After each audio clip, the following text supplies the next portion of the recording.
We know that the ultranationalist Buddhists have their own Facebooks and really inciting a lot of violence and a lot of hatred against the Rohingya or other ethnic minorities. And I'm afraid that Facebook has now turned into a beast than what it was originally intended to be used. Well, Mark Zuckerberg says he created Facebook to bring people together. But in Myanmar, human rights activists say the platform is being used to spread hate speech. Zuckerberg told the U.S. Congress that his company needs to do more. He made the admission after UN investigators said the social media giant played a determining role in spreading anti-Rohingya propaganda. Well, earlier, my colleague Imran Garda discussed the controversy with our panel. Well, joining me now from London is Chaw Win. He's the founder and executive director of the Burma Human Rights Network. In Washington, D.C., we have Hans von Spakovsky. He's a former member of the U.S. Federal Election Commission and co-author of Who's Counting? How Fraudsters and Bureaucrats Put Your Vote at Risk. And from Singapore, Benjamin Ang. He's a senior fellow at the Center of Excellence for National Security at RSIS Singapore. I thank you all for joining us. Chaw Win, let me ask you directly. Is Facebook encouraging genocide?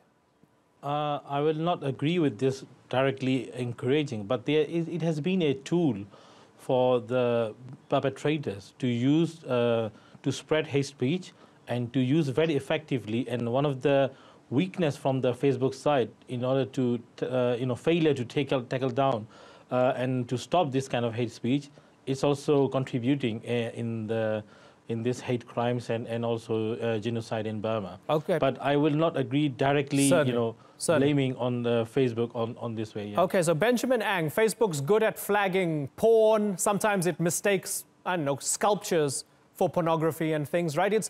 It has thousands of people working for it. It flags a lot of things that it deems offensive and so forth. But when it comes to fake news, whether it's on people's feeds or as mass direct messages and so forth, we've heard from the UN Special Rapporteur on Human Rights in Myanmar that Facebook has turned into a beast and not what it originally intended.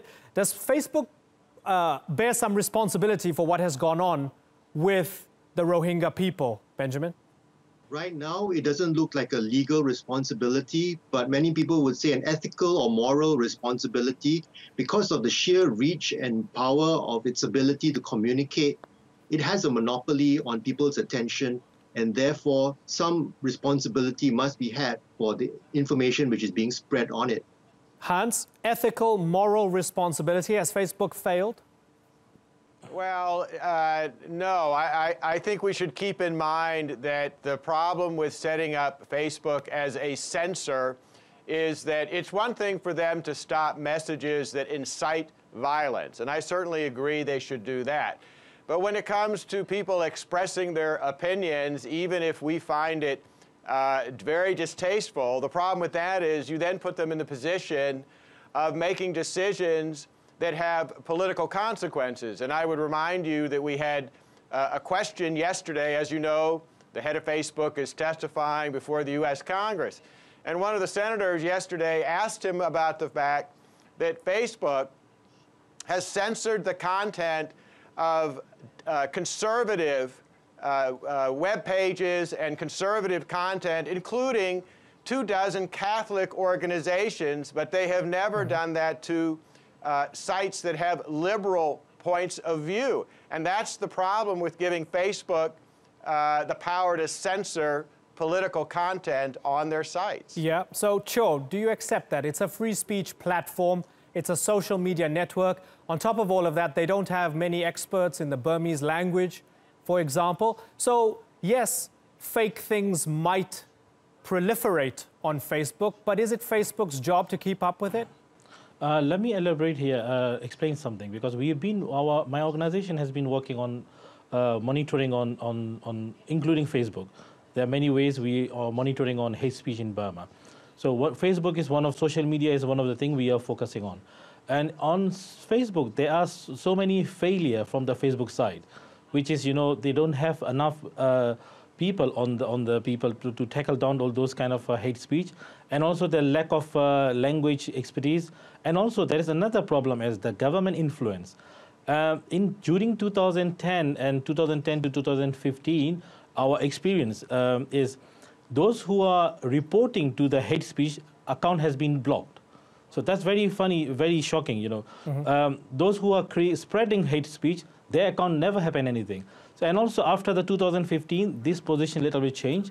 And those who are, the position is the majority complaining about reporting on one post. You know, the decision is made depend on the number of number of reports. Understood. So it is also lack of the knowledge that what is the content is talking about. Sometimes when you are talking about the peaceful things, but those hate mongers are complaining and reporting, then your account has been blocked. So that's happened a lot. So Facebook need to employ enough people, those who understand the gravity of the situation in Burma, not only inside Burma. I think outside Burma also is very important, because inside Burma there is a government and military influence. You know, they cannot.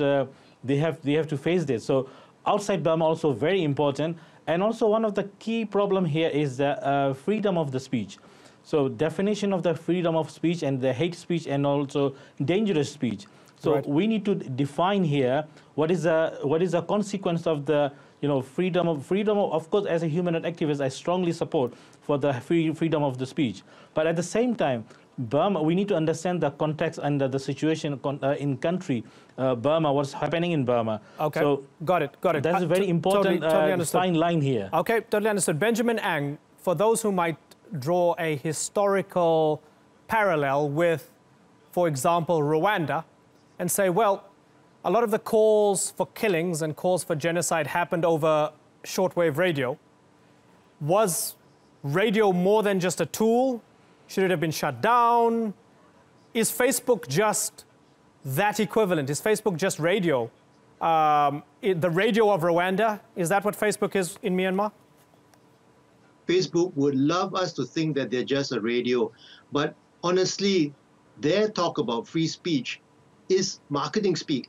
They don't have free speech on Facebook. There is no such thing because Facebook controls what we see.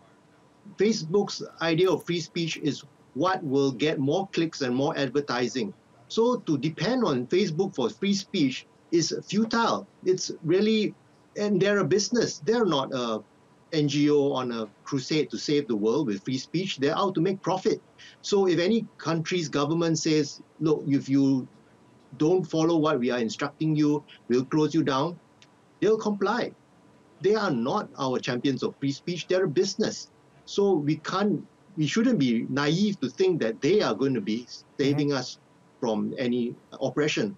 So, Hans, you were saying you don't want censorship on Facebook, or you don't want them to get involved in the issue of policing what's free speech and what's not and what's hate speech and so on. The other two gentlemen are saying it's already happening because Facebook has these deals country by country, and the government jumps in and says, I don't like that, shut it down. I don't like that, can you shut it down? We've heard from Cho Win, who said that actually those who are complaining about incitement are getting their accounts cancelled because you have the government complaining about them. What do you make of that, Hans? Well, look, no, I agree. I do not think Facebook should be shutting down speech because governments in Burma and elsewhere are telling them to do it. That's basically governments imposing censorship through a private company, and I'm certainly against that. And the process that was described of allowing complaints to be the measure of whether something should be shut down, that, of course, can lead to a lot of manipulation of people who are actually engaging in bad behavior using the complaint process to shut down others who are trying to stop them. What that says is that Facebook has a lot of work to do in trying to improve what it's doing and doing it in such a way that it is not engaging in censorship other than to stop, as I said, incitements to violence. It's one thing if you engage in speech that people don't like.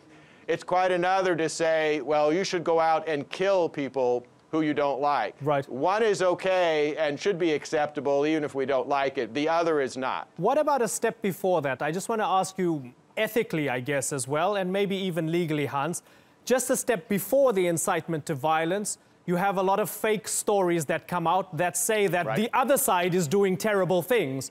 And this, while it might not be said on the Facebook platform itself, this is what inspires people to go out and butcher and massacre their neighbors. So they go onto Facebook and they read something that Hans and his people are preparing to kill us all. Right. That's what they read on Facebook. And then they go out and try to kill Hans before he kills them. What do you do with that?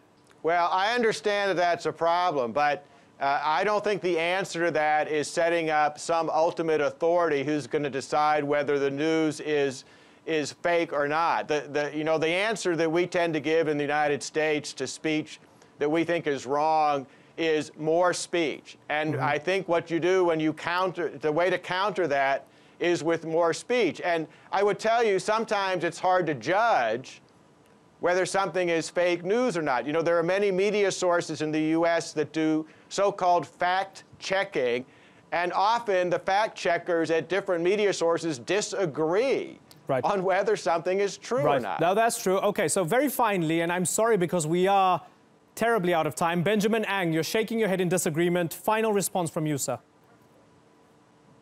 Facebook is already doing this, and they are already controlling what is being seen. So, in a way, if we are thinking that they are ever going to do anything which will create some idea of fairness in the world, it's not going to happen. It's just not going to happen with because it's a business. Yeah, okay. It's been great talking to all of you. Thank you very much for joining us here on the Newsmakers.